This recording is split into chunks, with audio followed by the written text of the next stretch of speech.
Welcome to Motivational Humanity. You are not alone. You've known things you couldn't explain. You've stood at a crossroads.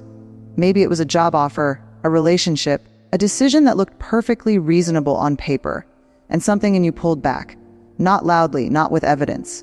Just a quiet no, a tightening somewhere beneath your ribs.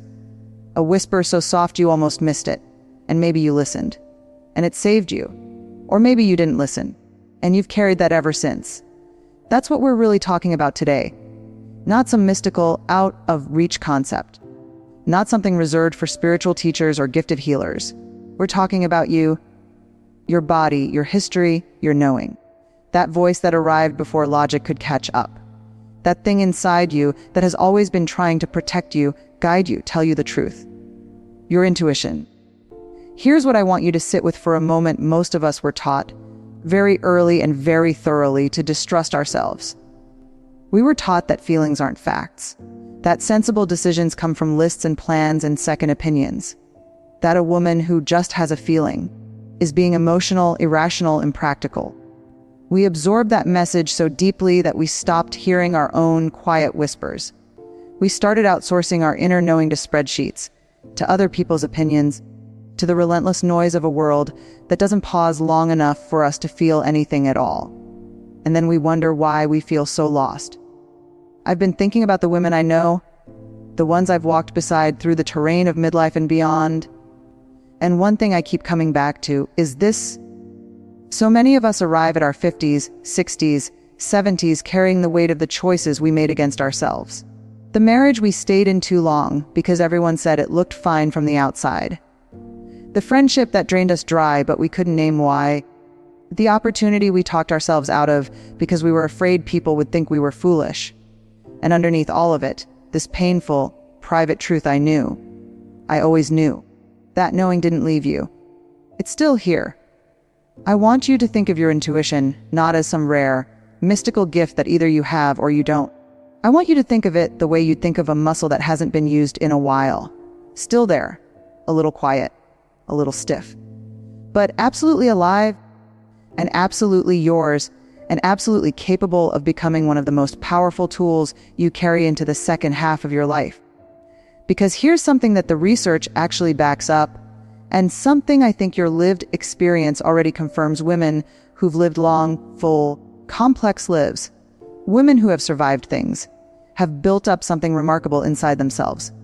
Every hard moment you navigated, every time you read a room correctly or sensed danger before it arrived, every time you looked into someone's eyes and understood something they never said out loud, you were training that knowing. You were adding to something. Your intuition isn't separate from your experience. It is your experience. All of it distilled.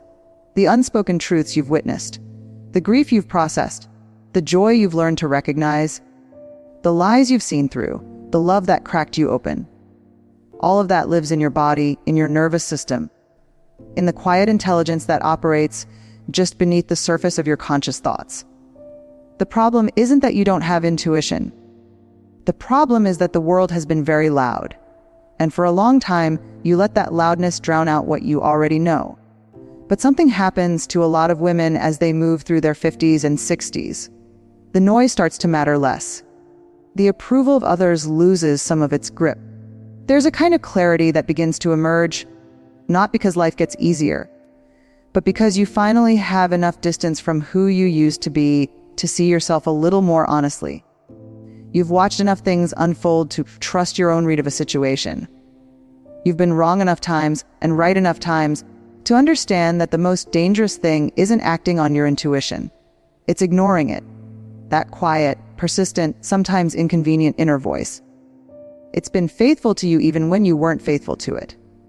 And what I want to explore with you is this: what happens when you start listening, really listening, not just acknowledging the whisper and then explaining it away, but actually treating it as information, as data, as the voice of someone who loves you and wants you to be okay.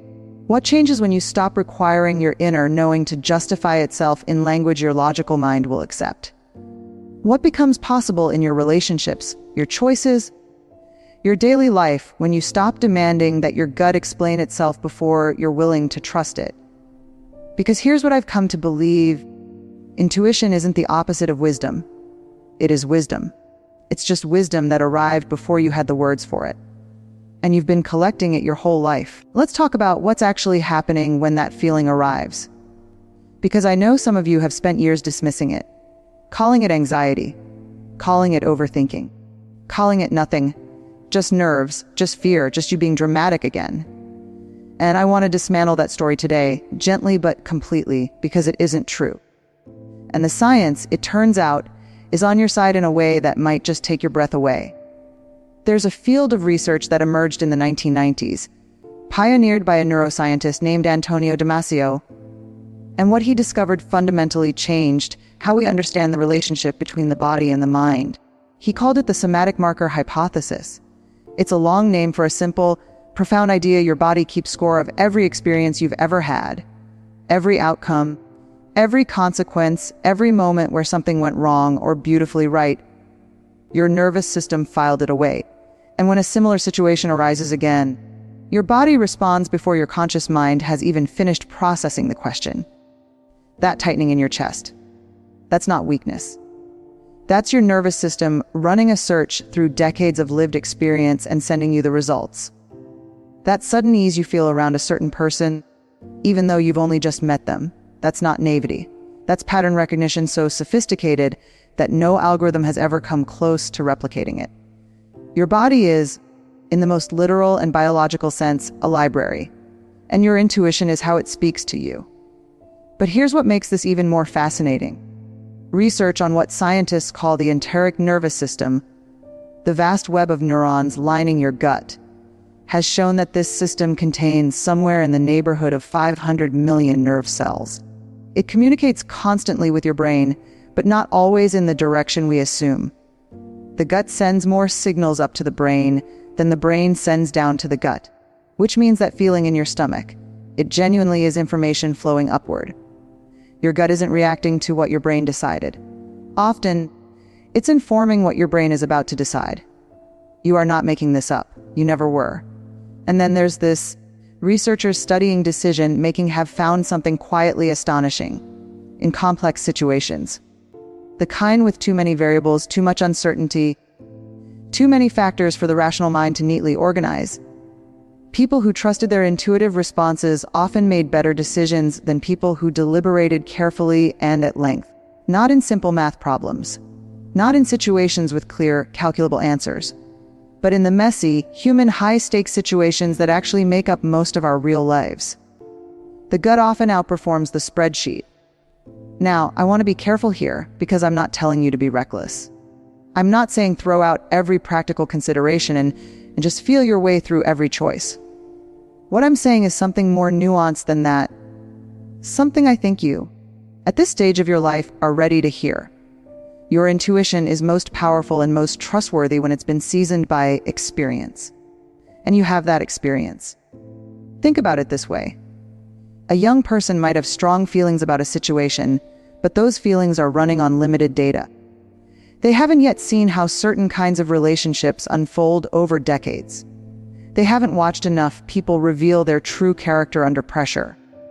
They haven't yet learned the particular way that certain kinds of charm can be a warning sign, or the way a certain kind of quiet confidence in a person is something you can feel before you can explain it.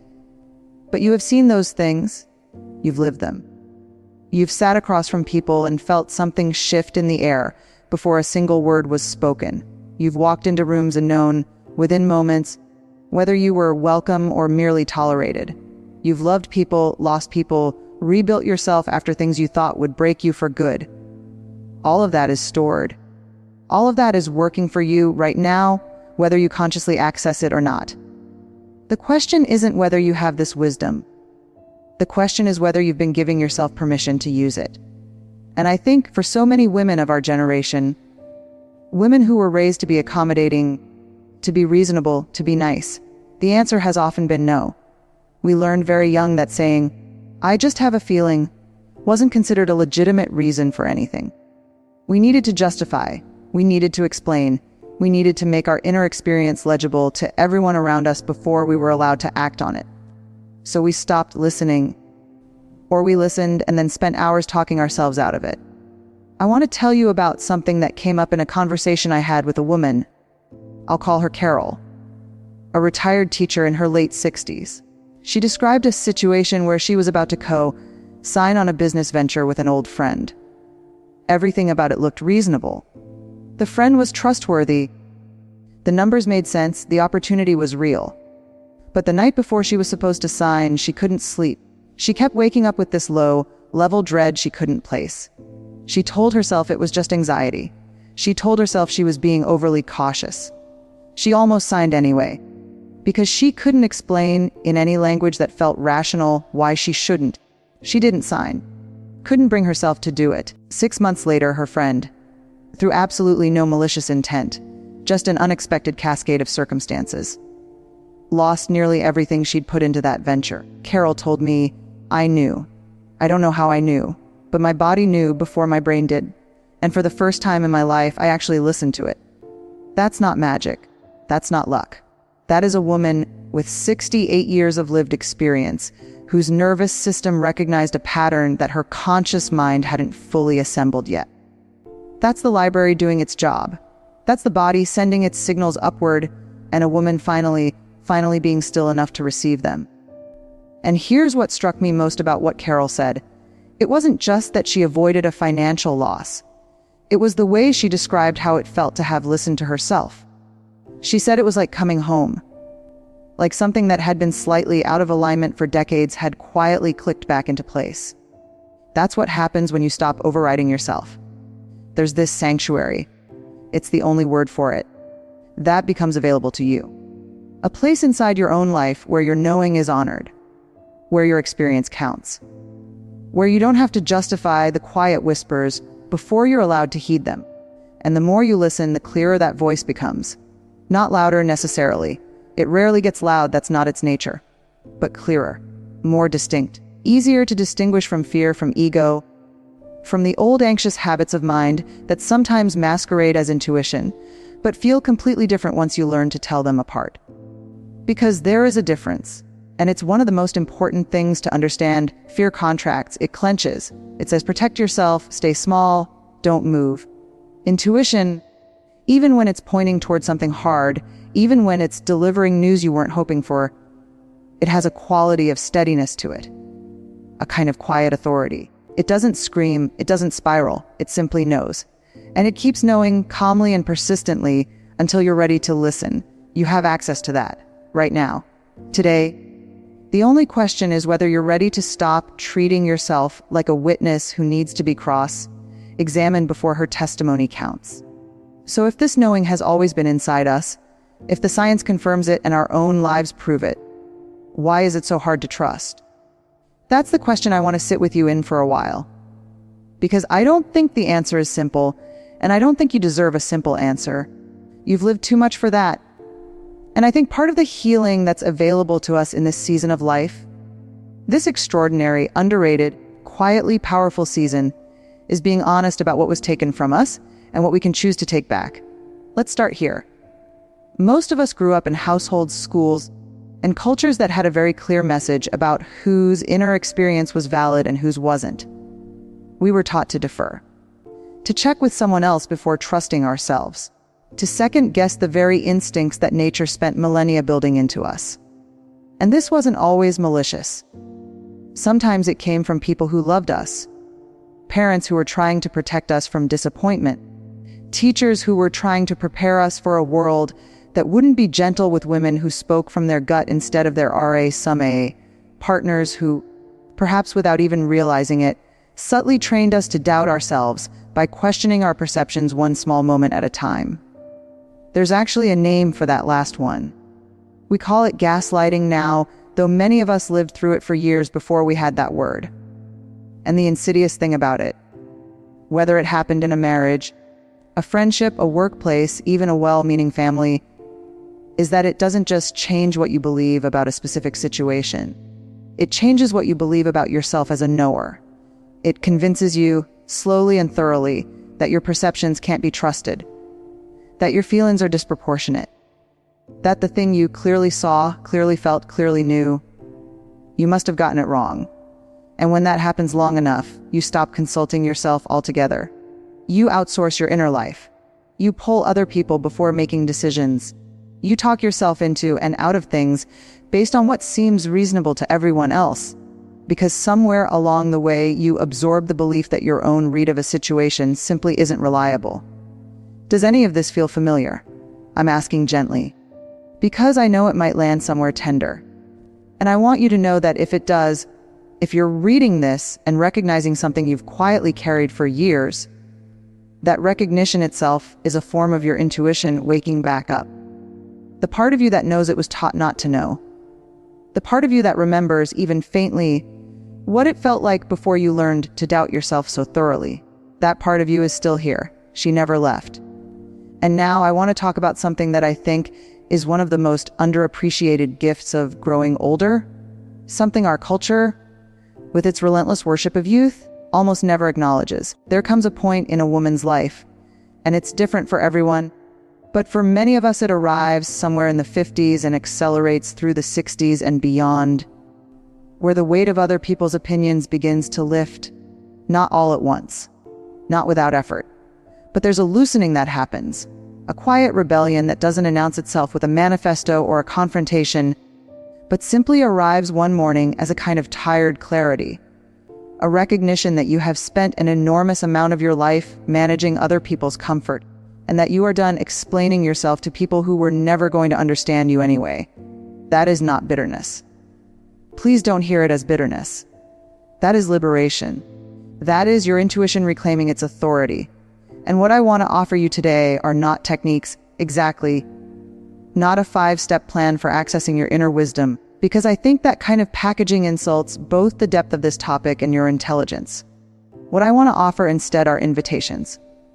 Small, gentle, deeply personal invitations to begin the unlearning. The first is this: start noticing the sensations, not just the conclusions. Most of us, when we talk about intuition, talk about it in hindsight. I should have known. I had a bad feeling. But the practice of actually building your relationship with your intuition lives in the present tense. It lives in the body right now, in real time. The next time you're in a conversation and something subtly shifts, a slight heaviness, a faint discomfort, a quiet brightening somewhere in your chest, don't immediately explain it away. Don't immediately reach for a rational cause. Just notice it. Let it be there. Give it 30 seconds of your attention before you decide what it means or doesn't mean. You're not committing to act on it. You're just acknowledging that something in you registered something. That's enough to start. The second invitation is this: learn to distinguish the voice of intuition from the voice of fear. Because they can sound similar, can't they? Both can make you hesitate. Both can make you pull back from something. But if you get still enough and honest enough with yourself, they feel entirely different in the body. Fear has a franticness to it, a spiraling quality. It asks catastrophic questions. What if this goes wrong? What will people think? What if I can't handle it? It loops. It escalates. It pulls you out of the present moment and drags you into every worst case future simultaneously. Intuition is still. It doesn't catastrophize. It doesn't repeat itself endlessly or gather more and more evidence for why you should be afraid. It simply presents itself, steady, quiet, unhurried, and then waits. It says something once clearly, and if you don't listen, it says it again in exactly the same tone. No drama, no urgency. Just that calm, unwavering knowing that something is true, or something is off, or this path is yours, or this one isn't. Once you learn to tell the difference, you can't unlearn it, and it changes everything. The third invitation, and perhaps the most important one for women of our generation specifically, is this: give yourself permission to know things without being able to explain them. This one goes against so much of how we were raised. We were trained to justify, to have reasons, to be able to lay it all out logically so that no one could accuse us of being merely emotional. And that training has cost us dearly. It has kept us in rooms we should have left. It has kept us silent when we should have spoken. It has kept us loyal to versions of our lives that no longer fit us, long after our inner knowing had already moved on. You don't owe anyone an explanation for what you know. Not your children, not your partner, not your friends. Not the voice inside your own head that still sounds a little too much like every person who ever told you to be more reasonable. You are allowed to say, I don't know exactly why, but I know. You are allowed to make decisions from that place.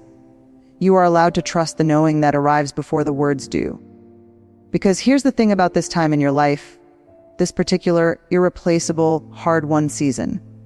You have less time for being wrong about what matters, not in a frightening way, in a clarifying way. The things that once felt worth compromising for, approval, belonging, the comfort of fitting in, they start to carry less weight.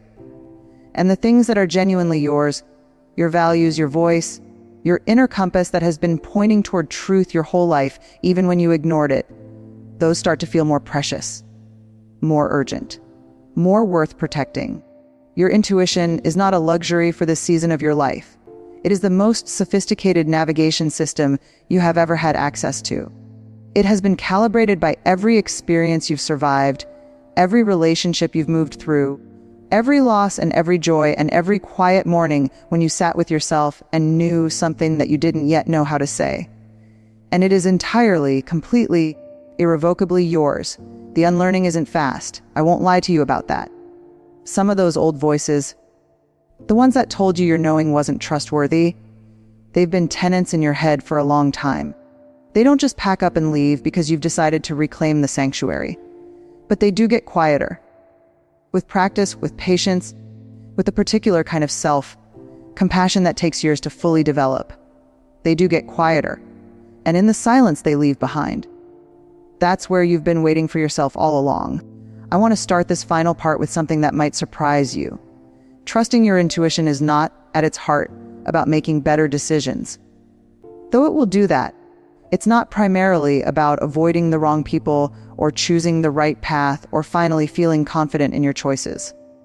Though it will do those things too. At its deepest level, trusting your intuition is an act of self-love. Maybe the most radical one available to you. Because what you're really saying, when you choose to honor that quiet inner knowing, is this: I matter enough to listen to. My experience is real. My perceptions are valid. The life I have lived has made me wise, and that wisdom deserves a seat at the table of every decision I make from here forward. That is not arrogance. That is not selfishness. That is a woman finally, fully coming home to herself. And I want to talk about what that actually looks like in the texture of daily life. Not in the dramatic, crossroads moments, but in the ordinary ones. Because that's where the real practice lies. That's where intuition either becomes a living, breathing part of who you are, or remains a concept you admire from a distance but never quite inhabit. Think about your relationships. The ones you're in right now, friendships, family connections, perhaps a partnership. I want you to ask yourself something honest. Are there relationships in your life where you consistently leave the conversation feeling somehow smaller than when you arrived? Where something tightens in you before you even pick up the phone? Where you find yourself editing yourself, softening yourself, making yourself more palatable before you even open your mouth? Your body already knows what that means. You don't need me to interpret it for you. You've known for a while, probably, maybe years, but you've been explaining it away. She means well, he's going through a hard time, it's not that bad, I'm probably being too sensitive. And here's what I want to say about that, with as much gentleness as I can carry. The fact that you've been explaining it away doesn't mean your knowing was wrong. It means you've been protecting something. The relationship, the peace, the version of yourself that doesn't have to deal with what it would mean to act on what you know. But you're at a different place now, aren't you? Something has shifted, even if you can't fully name it yet. Something in you is less willing to keep paying that particular price. And that shift, that quiet, persistent restlessness with the old accommodations, that is your intuition. It's not ingratitude. It's not selfishness. It's the deep intelligence of a woman who has finally decided that her remaining years are too valuable, too irreplaceable, too genuinely hers to spend them shrinking. Listening to your intuition in relationships doesn't always mean leaving.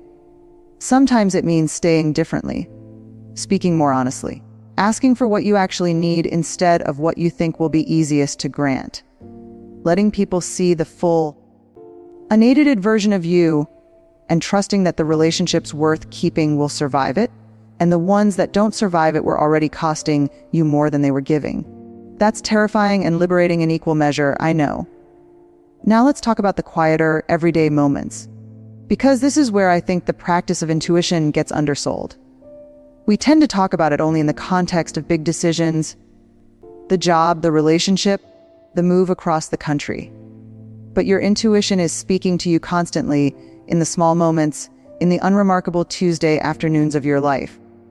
The book that keeps calling to you from the shelf, even though you can't explain why right now is the right time for it. The route you inexplicably feel like taking on your morning walk, that leads you past something you needed to see. The old friend you keep thinking about, for no obvious reason, who turns out to need you when you finally reach out. The creative project you've been dismissing as impractical that keeps quietly, persistently refusing to leave you alone. These aren't coincidences. These are the small, daily language of your intuition. And the more you respond to them, even in tiny ways, even without fully understanding why, the more fluent you become in that language.